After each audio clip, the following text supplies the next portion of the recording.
It wouldn't be a Disney or Pixar film without tons of in-jokes and references. Here's some you may have missed in Luca. Number 24. The diving suit used by Alberto and later by Luca in the triathlon features a helmet identical right down to the rust stains to the miniature used in the dentist's aquarium in Finding Nemo. It could also be a reference to Disney's 1954 film 20,000 Leagues Under the Sea. There's even a poster for that movie in Porto Rosso. Number 23. Among the human treasures in Alberto's collections, this hat by his bed is the same hat Carl Fredricksen wears in Up. And look closely at the walls. An advertisement for soda pop features a grape soda bottle cap similar to the Ellie badge Carl wears in the movie. Number 22. There are a lot of Pinocchio references, which makes sense. Besides being a classic Italian story, it's also the second feature film produced by Walt Disney back in 1940. This song, Il Gattano e il Volpe, is inspired by the Fox and the Cat from Pinocchio. Later, Luca has a fantasy that includes the Fox and the Cat with Pinocchio, transitioning into Giulia's room, where she has a Pinocchio toy right behind her on the bookshelf. What are all those tiny lights? Anchovies. They go there to sleep. Really? Number 21. This conversation about the stars seems familiar. They're fireflies.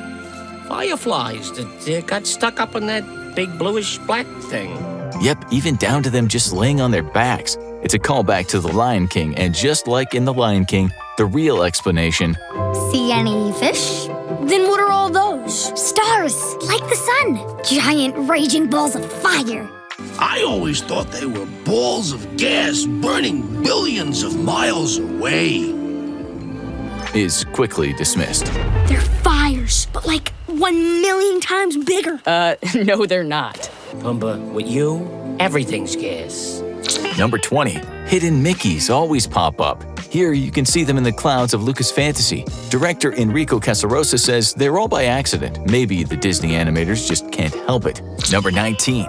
In addition to Pinocchio, Giulia's bedroom also has a 1950s-style Donald Duck doll on the floor by her bed. And among her albums is one by Niccolo Pitera, named for Pixar animator and YouTuber Nick Pitera. Number 18. At the climactic triathlon, Alberto comes to rescue Luca carrying a blue umbrella, a reference it seems to the Pixar short The Blue Umbrella, about an out-of-place umbrella who finds its match with a similarly bold-colored parapluie, much like Luca finding his match with Alberto.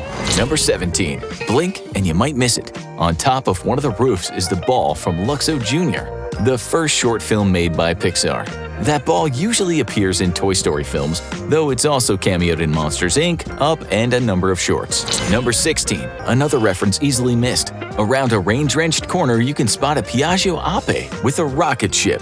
It's the Pizza Planet truck redesigned to fit into the 1960s Italian setting. That truck, or some variation, has appeared in every Pixar film since 1995's Toy Story, except for The Incredibles. Not sure why. Number 15. The ticket Luca holds is A113. This is another thing that crops up in almost every Pixar film. A113 is a classroom number for first years at the California Institute of the Arts, where a number of Disney and Pixar artists are educated. Number 14. As for the train itself, Luca boards car number 1200PA on train 94608. And where do you think Pixar Animation Studios in Emeryville, California is located? At 1200 Park Avenue, zip code 94608. Number 13.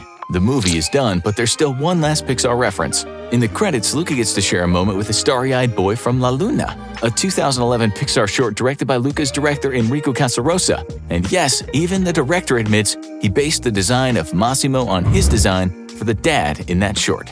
Of course, taking place in Italy, there are also a ton of references to Italian cinema and pop culture, and most of them even reflect the plot and themes of Luca. Number 12. The boat Gelsomina is named after the heroine of Federico Fellini's La Strada.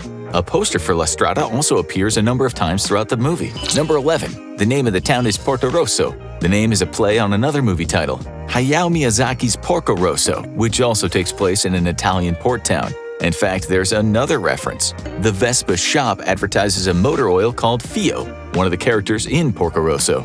Number 10. And while we're talking about Porto Rosso,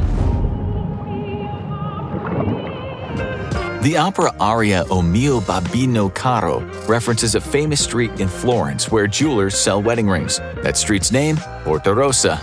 Number 9. This photo is of 3-time Oscar-nominated actor Marcello Mastroianni, specifically from his 1961 Oscar-winning film Divorce Italian Style, which is decidedly not appropriate for a kid Alberto's age to watch. Number 8. In Porto Rosso, you see a lot of shots of Bar Pitaluga, no doubt named for the Italian producer Stefano Pitaluga, who many credit with revitalizing Italian cinema in the 1930s. Number 7. The song Ercole's listening to is Andavo a cento all'ora.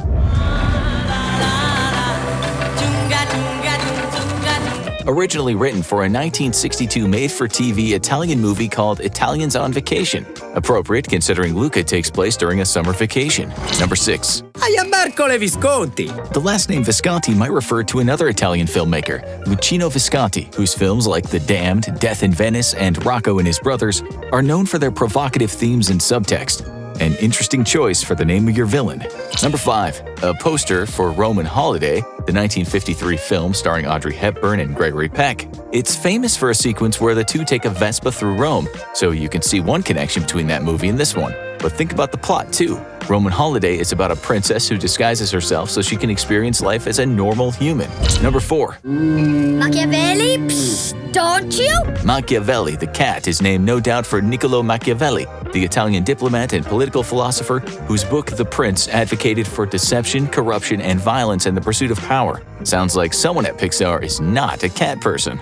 Number 3. Big Deal on Madonna Street plays on the TV of the neighbor's house. This 1958 caper comedy features an early appearance by 60s bombshell Claudia Cardinale as a young woman whose overbearing mother keeps her at home. Maybe Luca could identify. Number 2.